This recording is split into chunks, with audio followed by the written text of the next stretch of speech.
All right. Hello, everybody. This is the very first Garden State Chiropractic Society Straight to You Philosophy Jam session. I'm Dr. Frank Hahn, a board member of Garden State Chiropractic Society. You also might know me as the creator of IFCO TV, and I'm also the co-host.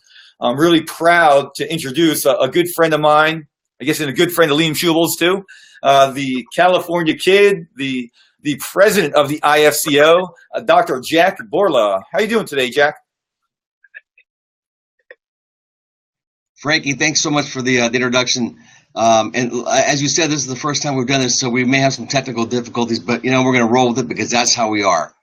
What I'd like to do is discuss for the members a little bit about philosophy, chiropractic philosophy, and I presume that many of them, if not most of them, are well versed in philosophy. But we know that the study of philosophy is a lifetime study, and that's what Stevenson certainly said. And because of that, you just can't ever do enough. So, for example, even people like Bill Decken, who is certainly versed in philosophy, he's constantly studying, and he's encouraging the rest of us to do the same as well. So one of the things that people often want to know is, where do I start? And in chiropractic philosophy, I think it's always good to start with the green books. And that being said, then the question is, well, which green book should I use? And I think that because for people who want to have a really great foundation, we should probably go with something called the chiropractic textbook. This is written by Stevenson. This is volume 14, as many people know. And this is a textbook that is written for study actually in the classroom. It's divided into freshman, sophomore, junior, and senior texts. And there's certain guidelines that Stephen encourages us to honor as we read through this book. And I think the first thing we do is, as you know, Frankie, anybody can write a textbook. Mm-hmm. And many people have. In fact, if you think about it, anybody, including this joker, I got one right here too. Right? So you've got this book, and so it's a textbook, but so what? I mean, does that mean that it carries any weight? And so what I think we should do is, before we start looking at volume 14, we have to ask ourselves, is this a credible thing to be reading? And so the beautiful thing about this book, which was, by the way, was written, it wasn't written, it was published in 1927. I think what we should know about Stevenson, first of all, is that he was 42 years old when he graduated from chiropractic college. So he was an older guy who had gone in, and back then I believe the course of study was about 9 months. It might have been 12. But nonetheless, by the time he graduated in 1921 until 1927, he managed to accumulate all the writings of BJ and Dede and all the great philosophers of the time to make this book. And so now he's got all these beautiful things about philosophy, but now we have to ask ourselves, well, is it really credible? And so what we can do is, if you look in, before you even get to the introduction, there's a thing called Dr. Palmer's Letter of Approval of the Chiropractic Textbook. So B.J. Palmer wrote to, he called him Stevie, he wrote to Stevie, and he says to him that until this particular book was written, we really didn't have a handbook for chiropractic. And now we do. He says that he has compiled all the great teachings up until that date and put them together in a very systematic approach so that we could study chiropractic. Now, here's the beautiful thing. Here we are in the year 2017, and this stuff is still valid because it's the philosophy. This is the why of what we do. And so we need to know, well, what is chiropractic and what isn't chiropractic? Well, if you want to know, you go to the textbook. It tells you what is chiropractic and what isn't chiropractic. So the thing I love is that it says there's always been a void in chiropractic literature. All right, well, there had been up until this point. It says, assuming an understanding mind asks where we can get a book which would tell him what chiropractic is, I have always felt that there was no specific work that we could hand him for that purpose. We now have that book, and he's written, we now have that book in capital letters. And it says that your work can now be used as a handbook. So now there's no reason that anybody who wants to study chiropractic can't, because we have the textbook. This is the handbook. The beautiful thing about this particular book is that it's organized so that there's a systematic approach. And if you look at the book, there's a couple of things. One is there is, in each article, because it's divided into articles, there's a bold section, and then there's a regular print section. And Stevenson says that if you just want to study the bold thing, you would probably get enough. Now, I don't know how that's possible, because I've studied the bold stuff a lot, and every time I look at it, I need more information. So I actually go back and read. So this particular book is for us to study. It allows us to understand the premise of chiropractic, the philosophy of chiropractic, and we know that it's built on the 33 principles. And one of the things that Stevenson says is that we should probably at some point memorize these 33 principles. It says that chiropractic philosophy is based on 33 named and numbered principles, and those can be found in this book. If you don't have this book, I would really love for you to get the book. And you can go to dcsbooks.com, the Delta Sigma Chi books.com, and you pick one up. They're not very expensive. I think they're like under $50. And why wouldn't you want to buy a textbook for under $50 when it is, in fact, the basis upon which we actually practice? So if you don't get this book, grab it. Now, Stevenson in and of itself is a lifetime study. We know that. There's another book that is kind of a modern version of that, and that's the Rob Sinat book. Okay, so this is the textbook of chiropractic philosophy, volume 1. Now, when I see volume 1, it usually tells me that there's a volume 2 or 3 coming soon after that. So we know we have this book, and what this does is it kind of takes the chiropractic philosophy and gives us some more modern day and more modern language examples of how we can apply it. Now, chiropractic philosophy is only good to the degree that it can be applied. And so you have to apply that. Now, what we know is that as we go through this book, we should become a little bit more adept at understanding the philosophy. Now, Dede said, learn the chiropractic principles, and eventually you might understand the chiropractic philosophy. He didn't say you would, but with time he said you might. What we have found, Frankie, is the best way to study Stevenson is to not put yourself into your own hole. You know, don't go into your rich mahogany, library, like some people do. Yes. What you want to do is you actually want to get into groups. And what we've done here in the Bay Area is we've actually started a group called The Underground. And The Underground is a book of dedicated students and doctors who get together on a monthly basis. And what we've done is we actually have gone through Stevenson's freshman text. And we divided it up into, in just a couple of pages, like 5 or 6 pages. And what we do is we ask people from all over the country and, in fact, the world to come and teach us on those 5 or 6 pages. Now, if you come and you want to teach us on the 5 or 6 pages and you want to sell us some fish oils, then we're going to probably throw your ass out. That's not what this is about. And there's nothing wrong with that.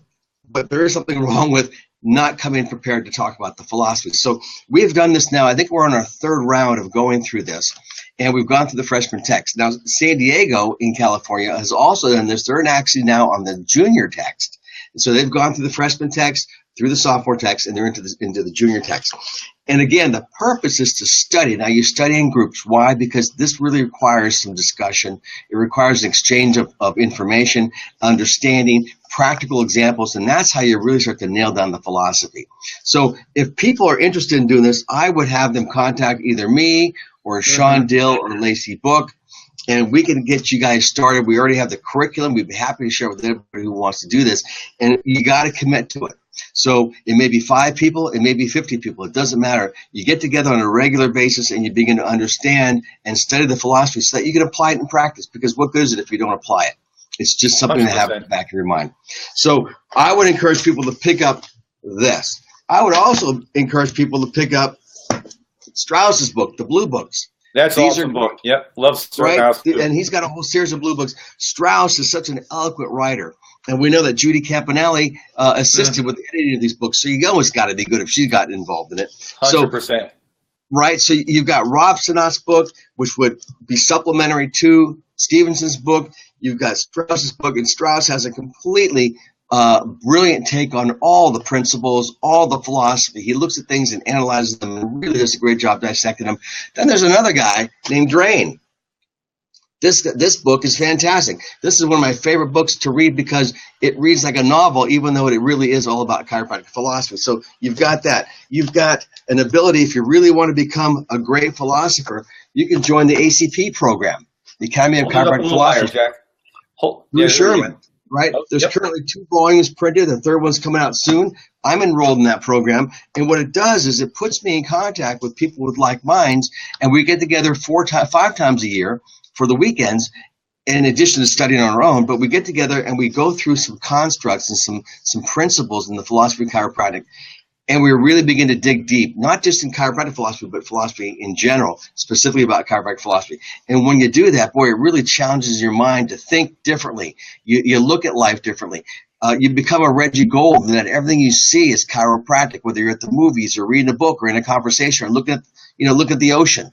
Whatever it is, you begin to look at it from a mindset of a grandiose life that we're so entitled to have, and we're so capable of grasping whatever it is that we want from this life. But when you understand it from a philosophical basis and you see how big life is, it's just remarkable. Yeah.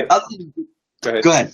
Oh, well, I was going to say, Dr. Bourla, go ahead and show that book, please. I like that book. Mm-hmm. Here's another one, and this is from Simon Sensen. Now, one of the things you want to do is, if you really want to get your mind blown, is get in a conversation with Simon. Now, be prepared to sit down because you'll be there for a while. Yes. What Simon is one of our modern day historians. He's a philosopher extraordinaire, and he's a kind man. The man gives so much of himself, but he's got this thing called the InstituteChiro.com.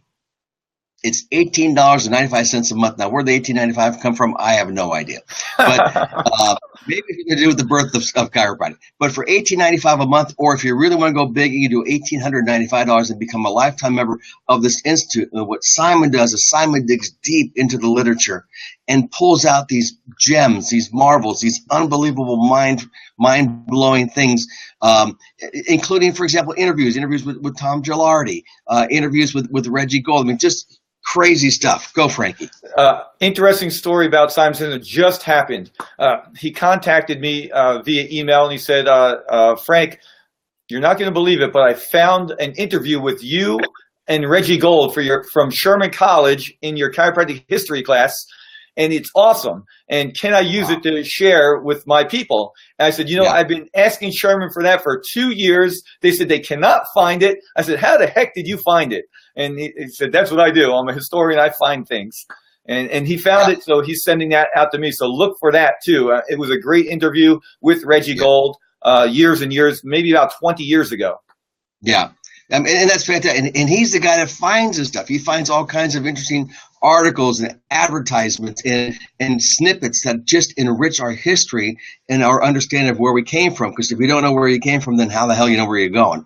So Simon is a treasure for our profession. He's really a treasure, and we need to support him with this Institute Chiro. You mentioned Reggie Gold, as did I. Don't forget, there's also Gold, the book. This is a great read. It's a great read. It's about Reggie and Irene. And boy, Irene, you go to every major chiropractic philosophy event, and you know who's going to sit in the front row is Irene. Absolutely. And she's, she is just a pleasure and a treasure to be with. She's got such huge amount of history in her head, and she doesn't forget a thing. So be careful what you say to her, because she will remember it. I was just at the Berkshire's philosophy event over the weekend, and of course you were there. Irene Gold was there, and I brought up 2 students with me to just experience what the chiropractic seminar is all about. So I, brought them to Berkshire's. Irene spent about an hour with them, just chatting with them back and forth. And I said, you have no idea how lucky you guys are to chat with Irene Gold, the queen of chiropractic here in our profession. So they were really pleased and excited and inspired. Dr. Bourla, so that's awesome for our very first, I think, philosophy jam session of the Garden State Chiropractic Society. Straight to you. I know we're going to be doing this more often. I think, if I'm not mistaken, you're also a member of the Garden State Chiropractic Society, so thank you so much for your support. Really appreciate it. We're having a really big event this month coming up. It's for our CE, our continuing education. We put it on once a year for everybody, and so that's going to be another outstanding event. Can you share with us a little bit about IFCO, and because you're the president of IFCO? Sure, yeah, and before I do that, actually, for the members of the Garden State, if your friends aren't members, then bring them. Get them to become members. They need to understand the importance of supporting a state association. In fact, BJ told us, if you read The Great Undertow, there's a number of things that he's told us. One of the things he's told us that you got to support your state association. Now, I don't happen to support my state association, but I support yours. Because it's the most. You're welcome. Because it's the most congruent with what I believe chiropractic is supposed to be. So he says, BJ says, support a state association. He also says support a school. So pick a school that you believe teaches and prepares the students for success in the brand of chiropractic that you believe in. And we do that. We support a couple of schools, 2 in the United States and a couple overseas. The third thing he says is find a leader, whoever that leader might be, and support them. So that's why I support you, Frankie.